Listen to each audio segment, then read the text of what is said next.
বুদ্ধা লিখেছেন ইমাম বুসুরি। ইমাম বুসুরি দেখেন প্যারালাইসিসের সারা বডি ফুটে গেছে গা, নবীর শানে মানকাবাত কাসিদা লিখতেছে, নাত লিখতেছে। ইমাম বুসুরি ঘুমাই গেছে, লিখতে লিখতে কলম পইরা গেছে। বাংলা ঘরের মধ্যে আমার নবীজি দিদার দিছে। নবী যখন ঘরের মধ্যে আইসে সারাটা বড় অন্ধকার ছিল, আলোকিত হয়ে গেছে। আল্লাহু আকবার বলেন না। ডাক দিয়া বুসুরি তোর কি সমস্যা, যা আমি নবী হাত বুলাই দিলাম, খুদার জাতের কসম নবী হাত বুলাই দিছে, ইমাম বুসুরি বাড়া হয়ে গেছে।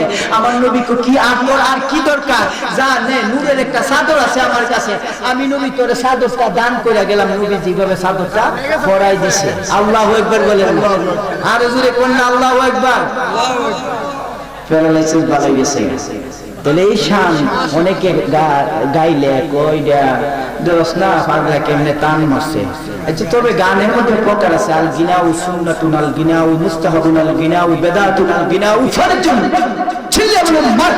শিল্পের মধ্যে হুজুর আব্দুল কাদের জিলানী বলেছেন, অবস্থার প্রেক্ষাপটে গান মুস্তাহাব, অবস্থার প্রেক্ষাপটে গান হারাম, অবস্থার প্রেক্ষাপটে গান হালাল, অবস্থার প্রেক্ষাপটে গান ফরজ।